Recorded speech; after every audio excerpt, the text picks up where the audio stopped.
दुमका में गैंग बनाकर कम उम्र की लड़कियों को ऐसे किया जा रहा है टारगेट। देखें पूरी वीडियो।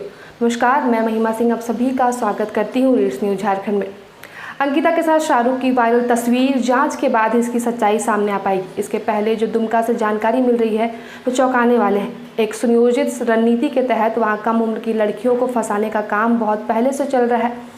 ये संगठन वहाँ काफ़ी सक्रिय बताया जाता है। शाहरुख के साथ हत्या में शामिल नईम उस इलाके का मास्टरमाइंड बताया जाता है। आसपास के लोगों ने बताया कि वो ऐसे संगठनों के लिए कार्य करता है। दुमका में कई ऐसी घटनाएं घट चुकी है जिसका संबंध लव जिहाद से रहा है। कुछ मामले पुलिस की चौखट तक पहुंची भी, जिसमें नईम जेल की हवा भी खा चुका है। इसके अलावा बहुत सारे मामले लोक लज्जा के कारण परिवारों के बीच ही दब कर रह जाते हैं। अगर मामले में सच्चाई होगी तो आगे भी बहुत सारे चौंकाने वाले केस सामने आ सकते हैं। इन मामलों को बहुत करीब से देखने वाली दुमका क्षेत्र की अधिवक्ता प्रिया दत्ता सिंह, जिसमें कुछ केस को वह खुद ही डील भी की है।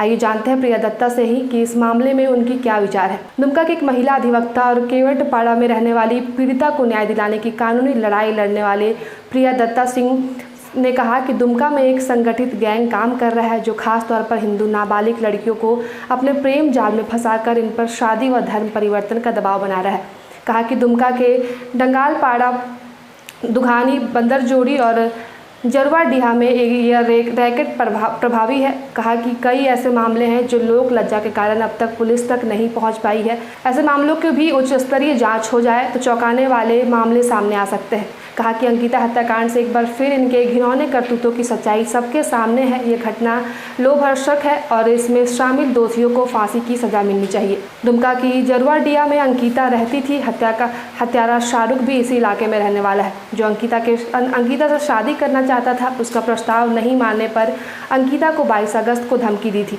धमकी में कहा था कि अगर तुम नहीं मानोगी तो जान से मार दूंगा।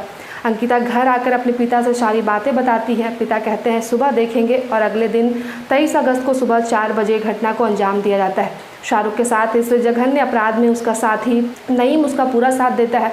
घटना के अंजाम तक पहुंचाने से पहले शाहरुख ने अंकिता के घर की रेकी की थी। पता लगाया था कि अंकिता कहाँ सोती है, किस रूम में सोती है। पहले से वह इस बात को लेकर निश्चित हो गया था। अब अंकिता और अंजाम के बीच में उसकी खिड़की का कांच बीच में आ रहा था, जिसे वह घटना के 5 दिन पहले ही मारकर तोड़ दिया था। इससे यह मतलब साफ निकलता है कि उसने पेट्रोल से छिड़क कर ही जलाना है। उसकी भी प्लानिंग रेकी के दौरान ही कर ली गई थी। खिड़की तोड़ने के बाद अंकिता के पिता ने पुलिस में शिकायत करने की बात कही थी। तभी शाहरुख के बड़े भाई ने बात को यह कहकर जाने दिया कि वो अब शाहरुख को यहाँ से बाहर भेज देगा। आगे से कभी इस तरह की घटना नहीं होगी। खिड़की का कांच टूट चुका था। अब शाहरुख के इरादे और अंजाम के बीच कोई रुकावट नहीं बचा था। 23 अगस्त को सुबह 4 बजे पेट्रोल खिड़की से अंकिता पर छिड़क कर जला देता है और 5 दिनों तक जिंदगी व मौत के बीच लड़ते हुए अंकिता रविवार को दम तोड़ देती है।